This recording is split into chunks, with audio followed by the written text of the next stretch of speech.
Edo Eye, projecting Edo to the world. We are here at the popular 5 Junction in Benin City for the unveiling ceremony of the Iyoba. The Iyoba of Benin is an important female title holder in the chieftaincy system of the Kingdom of Benin. She's otherwise known in English as the Queen Mother. The title was first conferred on Queen Idia by her son Oba Esigye in the 16th century, an act of gratitude for his mother's efforts in helping to restore the Benin supremacy. The title ranks equal to the senior chiefs of the royal court, and she also has her own palace in the town of Uselu. The unveiling ceremony, organized by Oba Ewaye II, was a very beautiful one, which further propagated the culture and heritage of the Benin Kingdom in honor of his mother, Omo Ikoyeme.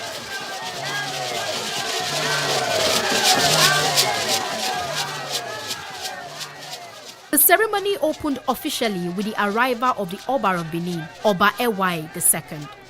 Right after that was a recitation of the Benin anthem, a song that explains the pride and beauty of the Benin culture.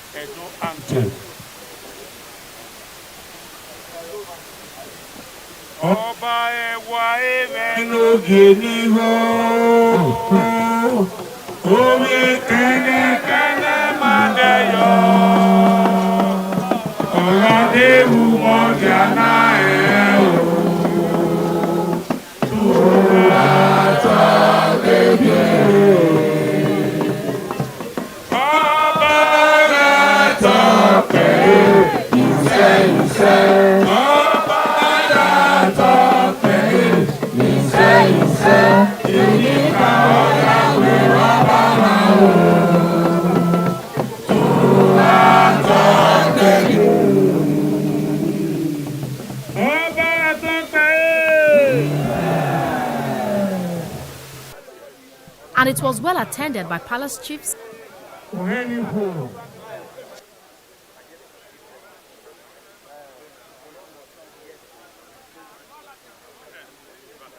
the Minister of Health, Dr. Osagie Eyanire, members of the Edo National Voice, the Esamara of Uselu, the Igbama of Uselu, the women of Uselu, Benin cultural troops and residents of Benin City.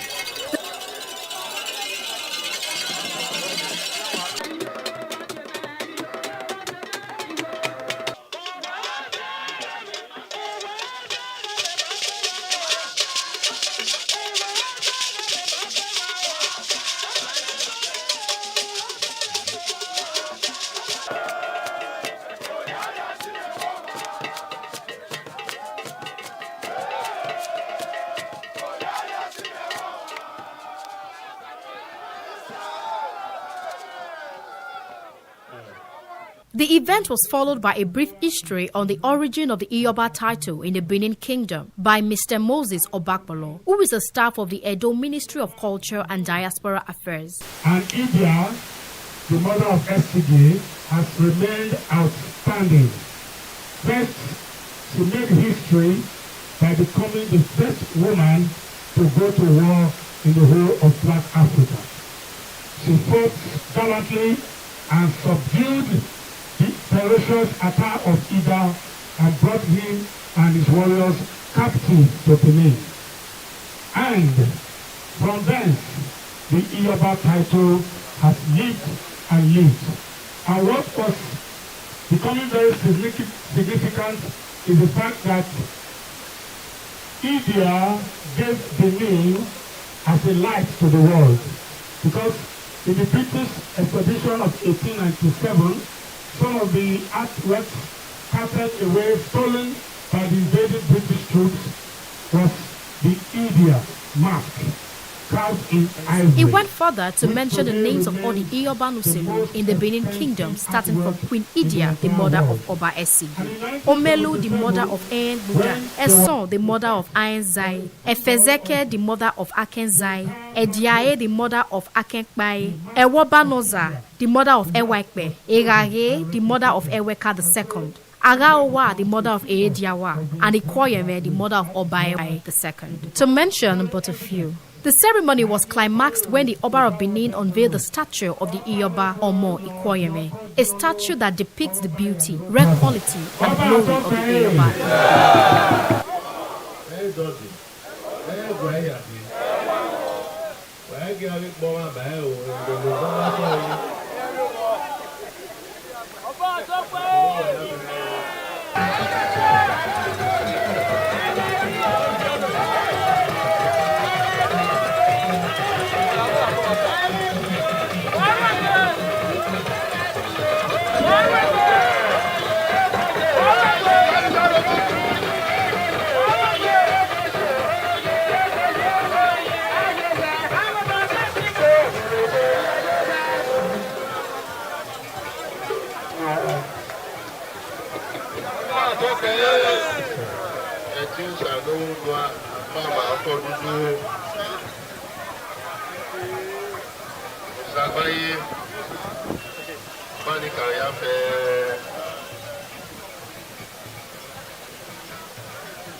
Father, I don't even know what was inside this place. This area they opened this place. And I'm being here, I'm very grateful to be in the midst of my fellow Eligi that are loyal to the palace. My name is Prince Fosawa Oresene, Geology of Renumina. As you can see, the statue of the Iyoba has been unveiled. It was a beautiful experience at the 5 Junction in Benin City.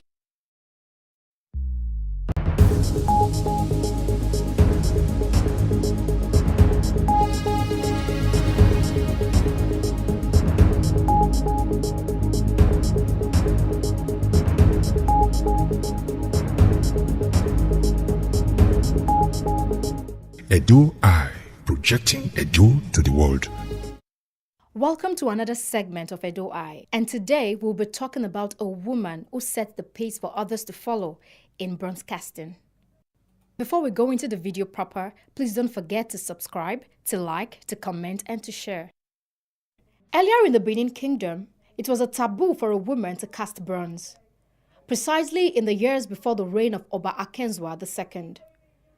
The bronze casting activities at Igun were strictly for men until a woman decided to make a little turnaround in history. Princess Elizabeth Olowu, who is the daughter of Oba Akenzwa II, was born on the 25th October 1939. She realized her passion for arts and sought permission from her father, Oba Akenzwa II, to get involved in arts and bronze casting. Not allowed to cast bronze, except if the Oba permitted it, and no woman was interested all these years, all these centuries, to cast bronze. Even if they wanted to, they would not release the secrets to them, because the good people were the recorders of history for the Obas of Benin. The permission was granted, and she rewrote the history, which says, and it means a woman doesn't cast bronze. She got very successful in bronze casting and paved the way for every woman in Benin who had interest in bronze casting. The palace of my father was like a university of arts. It's a symbol of royalty. And the Oba owned bronze, absolutely. Even the anklets, bronze anklet I was wearing as a child, My father ordered them from Ibu. The ancestral shrines were decorated with bronze figures and ivory. She started bronze casting at a very early age. As early as 47, I was doing mud sculpture. I was in the primary school. But I was not working in bronze. I was working with paper mache and clay. I even created a sewing machine, that I saw with mud. It was not functional, but it looked so much like a sewing machine. So when my father heard of it, that you need to see the machine she made out of mud. You pretend to be sewing, hand machine. He now came because my father loved children. Said, I have a dress to sew. Can you sew it for me? How much will you charge to stitch it? So some of the wives around there, instead of sewing it, just give it to us. We will take care of it. He said, no, she's going to sew. But he knew that it will not. I was thrilled that he came. He wanted to sew his dress. So I said it will cost 2 pence or toro or 4 pence. So he gave me 10 shillings. Said I will bring the cloth after. So that's encouragement. He started encouraging me right from childhood. A blacksmith opposite Tito and Grammar School. During break, I would go and sit down with him. That was in 1966. I would go and sit down with him. We're watching him using bellows to smelt something with charcoal and everything. Then when he was came his crucible, I will see something molten bronze, like gold. I'll be asking him about the University of Nigeria, Osaka. Our head of department, Lasheko, wanted me to be a pioneering student in the department. But I went to Osaka with planning to study science. I went to Federal School of Science and Technology, UNICO, and I did the science subject to advanced level. So I thought I was a scientist. When I got there, Lasheko said, this lady is an artist from looking at my scores. So I now became one of the first students at Osaka.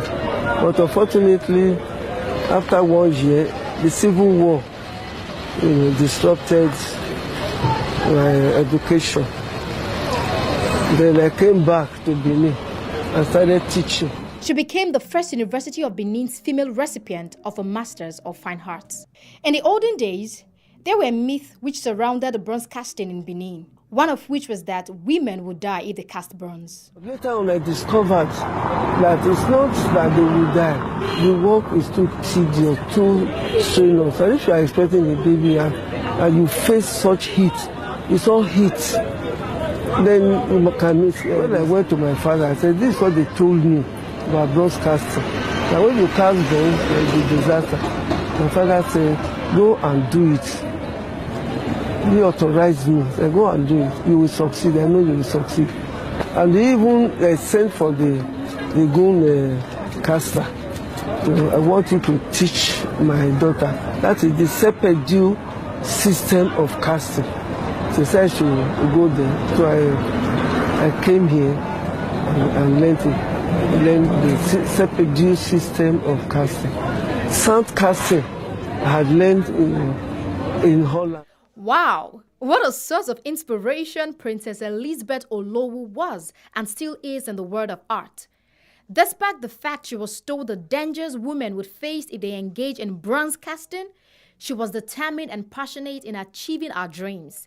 And today, she is blessed with 8 children, amongst whom is Mrs. Kpeju Layuola, who took after her mother and learned the craft of bronze casting. Mrs. Layuola is the founder of Women and Youth Art Center, and she is also a professor of art and history in the University of Lagos. So, guys, it has been an amazing time taking you way back in history and letting you know more on a pioneer and pace setter in the world of bronze casting in Edo State and Nigeria. Join us on this channel as we will be projecting historical facts, cultural beliefs, the state government in action, and the yearnings of the people of Edo State. Don't forget to like, to comment, to share, and of course, subscribe.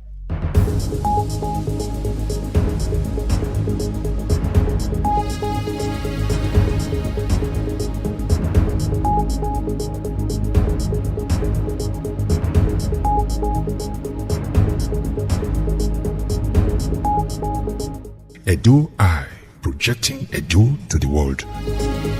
My very first money I got was 500 naira. I have somebody special with me in the studio, and as the Lord will have it, is here right on time, I might say. There was no African time with this my guest today. He came so early, I almost gave him a gift. Now, I'm in the studio with Andre Vibes, artist, producer, music maker, money maker, part-time fine boy. When I was told that you're already here, I said, yes! Yeah, I like to make. That's a black king right there. Shout out to you though. How are you doing? Good afternoon. I'm amazing. I'm fine. How long have you been around? Have you been in the city for a while now? I came in yesterday. Okay. Yeah. And instead of going to the church, you went to the club? The club needed me. You went for iniquities? The club needed me. The club needed you? Yeah. They weren't having enough iniquities? No. And you had to go and do more? Yes. And I saw somewhere that it was a release party for your very new single. How was that? How was the party? Did you have fun? I did have fun. Like, the reception since the release of the song has been great. Very encouraging. Okay. And yeah, just coming out is part of like the whole, push for the single. So yeah, we're outside. I'm going to have you let me in on the secret. I've been hearing this thing. I know it's a lie. When very special artists are invited to these locations, along the package they give them babes. Is it true? What? Along the package they'll give them babes. I'm whispering. It's what's me and you don't know the shout. I don't know. You don't know. Did they give you? I mean, not yet, but I like to find out. No. Osato followed you home yesterday. Amazing. No. But I like to find out. Do you have babes? Fairs. So we're going to go back in time. We're going to go to the beginning. Now, your new single is doing fantastic. It's chasing me around. But I want to go way back, right? I went on your Twitter, and I saw an interview that you were on, and you had quoted it. You said, y'all say Andre Vibes doesn't speak. Here I am speaking now. And I had to quickly go watch the interview and see what it was about. And you said something that just made me so happy. You took me back to 2004. And, it's too late for your parents to punish you now. But apparently you were going to these house parties. And you were listening to very special artists. Yeah. And you reminded us of one of my favorite songs of all time. This is one of my favorite songs of all time in life. And I feel like the way you felt about that song is the same way I felt about that song. Now, I saw that song on a music mix. Back in the day, it was a video mix, and they had these girls with these shorts, and on the bomb, right? Yeah. On the bomb, they had Tongolo. Yes. I learned the dance step, by the way. I can still do it now. I learned it was that serious.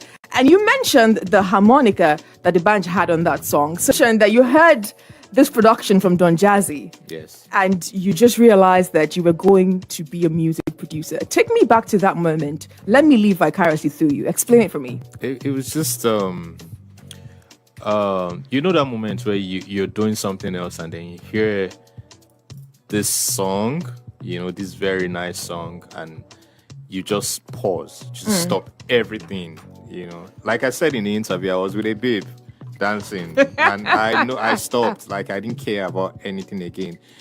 I mean, before that time, I was already doing music, so somewhere in my mind, like I wanted to produce, but it was at that moment that I was like, I think someone's giving me the vibe, like the vibe that I have been, thinking like I had in my head already, and then I heard it from on that song, and I was like, this is it. I'm gonna do this. You're gonna do it. Yeah, I'm gonna. So, did you set out from that moment to go and to hunt down Don Jazzy, or did this relationship just come up from fate, luck? No, chance? I didn't want to hunt. I would have stalked him. That's just me. I mean, there was no way to stalk him that time. Now. Did you try? It's 2004. Did you ask a Nigerian woman? I in my own ways I tried because Okay. there was I think the first time I felt like I was close to meeting him was on the Entertainer album, the band's Entertainer album. I love the Entertainer. Yes. So at the back of the album, there was a shout out to my dad on the album. So I felt like, if they're shouting at my dad on the album, then I'm like a step closer. You said nepotism. I'm a step closer to meeting him, but it doesn't work like that. My dad didn't. I know I spoke to him about it one time. He just acted like, what's that? What are you saying? Speaking of your dad, tech guys in the Akpava right now send me a WhatsApp message. Says, good afternoon, Joyce. Please, can you ask Andre Vibes if he's the son of the legendary musician, wait for it, Eno Lewis? Oh, no. Oh, no? No. So who is your dad? Sir Victor Waifo. There you go. There you go. Yeah. There you go, Chega. So that answers that question. So let's keep moving forward. And let's go into, production. Now, production is getting very respected these days. Back in the day, we hardly knew who produced a song. Shout out to the band and Don Jazzy. That's when we started hearing his Don Jazzy again. Yeah. And sooner than later, it's now so normal that you hear a song and you hear the producer's tag. Yeah. So where production has gotten today, do you think it's going to get better? Is it going to get bigger and better? Of course. Is there more things for producers to look out for? Of course, it's going to get better. Like you said, it didn't start like this. 10 years ago, 20 years ago, a lot of people didn't really know who the producers were. The producers who made the songs that they were jamming to. Even till now, I still feel like a lot of people still don't know. But I mean, it's getting better. We have... social media has made it easy for people like us to, put ourselves out there. Yeah, so it's gonna get better. It's gonna get better. Let's go back to your roots again. The very first time you were paid my friend, paid to produce a song. Yeah. When was that, and how much were you paid? My very first money I got was 500 naira. Wait, pause. What year was this, first of all? It's like 2000 it's probably 2006. It's not that far. 500 naira? 2006 is far. It's not 500 naira far. 500 naira. 2006. That's far. 2006 is far. It's almost we're just 2 years shy. Aren't you fighting for this 500 naira the 500 so naira much? was big. It wasn't like it was big, but I mean at the time I was a young chap who didn't have a lot of things that I wanted to use money for. So I mean, my 500 naira would buy me Coke, Pepsi, and snacks or suya. So if I bought you some soda now and some suya, you produce for me? I wouldn't do that. I didn't even do that time. I didn't do that time. The reason I only collected 500, I knew I was worth more than 500, but the reason I collected was because I was just starting and I just needed people to know that there's a dude here who's making banger beats, and I know as time went on, the price increased, obviously. So you have to the way you have to gather your crowd, you have to gather the fans first, and then you not charge later. All right, so I'm on your X account right now, and it goes credits: Rema, Selena Gomez, Ira Star, Ladipo, Omalay, Mr. Easy, Crayon, Benson, Magix. It's a ridiculous CV you have there. Ridiculous CV you have there. Tell me about the moment when something happened and you told yourself, I don't blow. It would be when feeling dropped. Okay. Yeah, that's when I really felt like, yes, I don't go. There's no going back. You can't stop me now. It's when feeling dropped. So it was how feeling was accepted. Was that Yes. Was it that for you? Yes, it was so instant. It was so overnight, It dropped this night. By the time you wake up, you're seeing things like, wait, when I chop this thing like this, wow. Now moving, so let's look at Calm Down. Personally, when I heard Calm Down, I could never have imagined the type of success. I understand the work that went into making Calm Down what Calm Down is, but irrespective, it's ridiculous. Every other day you wake up, it's broken a new record. How has that for you? How did you feel every single time you woke up and like I broke the streaming record?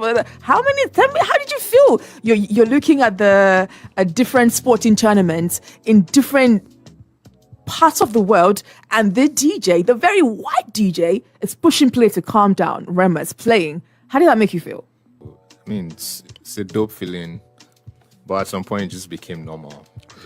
It just became really normal. When I go blow, it just became really normal. Like I just got used to it like real quick because I recognized that this thing. I think like 2 months into like the release of like the original Calm Down itself, it was obvious from the start, from everything. I was like, okay, we're gone. It's like it's over. It's over. It's over. Yeah. Love it for you. I don't know if you all know, he has a single out. I've been playing that song for a while now. So if you've not heard it on my show, I just have something against you. Or you have something against me. But let's look at like every now and then producers decide to make their own music. DJs also do the same thing. Yeah. Now you've gone in that route now. You've gone the businessman route, by the way, but we're not going to talk about that today. Let's focus on the music. Yes. So you've gone the route to making your own music. I want to know why Dan Dizzy. Now, usually when you say Dan Dizzy in the market, people think about the freestyle guy. Yeah. But you took the freestyle guy, you got him in the studio, you made a song together. Yes. So how did you decide it was going to be Dan Dizzy? Fate did that. Tell me about it. Yeah. I mean, Dan Dizzy is a dope guy, I love his content. I love like the freestyle thing that he does in the streets. And he's pretty much a fast rising artist. I put together a camp sometime this year in April, and he came around, and that's how we made the song. It's just, he came around, I played him the beats. He loved it. He did his thing.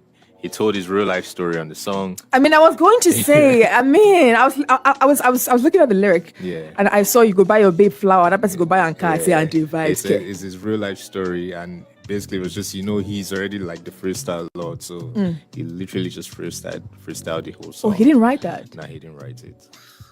Yeah. So that song happened by accident, as it is right now, or did you have it in mind when you were putting together the boot camp? You were like, okay, when this person come. Not exactly, but I just know that I had the beats. I know that I needed to put somebody who would like, elevate the beats from where it was, like, complement, what I already did on the beats with their own vibe. And, usually when you do camps, you have different artists. I can even have like different artists record on the same beats. But when he did his part, I just knew that, that was it. It was... And how has the reception been thus far? It's been great. Before the song came out, that's the reason we even put out the song, because before it came out, like I played it for like people, and the response had always been like very, nice. Let's ask the usual question. You said some of your influences. You mentioned Timbaland, and of course, Don Jazzy did that for you. Yes. You've got into where you are now. You started out in the streets of Benin. Do you all know that he was in the streets of Benin? He was producing for Stephen Tones. It was a vibe, And down I've been making hits. I've been making hits like hits from Benin, South. So from way back. Yeah. So he is a Benin boy, true and true. As far as the Benin boys are concerned, he's one of them in every way, shape, or form. He's the son of a legend. He does fantastic, great production, broken records, being a Grammy nominee, and now you're in music. You're making your own music. What are we looking forward to from the Andrew Vibes? More music for now. That's. Will you consider putting on a project? Yes, I will. But before that project, before my own personal project, a project is going to come out next year. It's a producer project with other producers from Maven. Okay. So Like is the first song of that project. Yeah. So. All right. I just feel like I got insider information. Thank you so much for sharing that. Yeah. So we're going to hop out now and play Like, but before that, let's play a game, you and I. Games. Are you ready? Okay. All right. So the game is called Fast 5 Tournament. It's 2 people. You have 5 seconds to list 5 things. Listeners want to talk to you. Do you want to talk to listeners? They're calling. Let's play the game first. Nami first come. Fast 5. 5 seconds to list 5 things you can find in a specific location. Okay. Are you up to the task? So, in a specific location? Yes. So I could say, give me 5 things you can find in a mortuary. Give me 5 things you can find in a recording studio. Give me 5 things you can find in the kitchen. Okay. All right. So do you want to go first? Please, this is friendly. We're all friends here. Yeah. Take it easy. I should give you one. Yes. All right. So you have 5 seconds to give me 5 things you can find on a plane. Your time starts now. A comforter, a screen, TV screen. 5 things you can find on a plane. He went bougie. He went to a private jet. Yeah, no. He went bougie. He said comforter. You see a comforter On a random Lagos to Benin flight. in Come on business now. class. Come on, like in international flight. He said stop being poor. All right, do you want to give me one? I'm going to use the one that 5 things that you find in a mortuary. Oh no, you can't bite my idea. I didn't You can't bite bite your my idea, idea. You can't bite. Okay, let me try. 5 things you can find in a mortuary. I'm going to start with corpses, water, cotton wool, the mortuary attendant table. Yes. You already said it. You had extra. Yes. But hey, good looking out. Thank you so much for coming here today. We're going to push play to like. Any final words? Love you guys, man. We got it. Here is Andre Vibes and Dan D.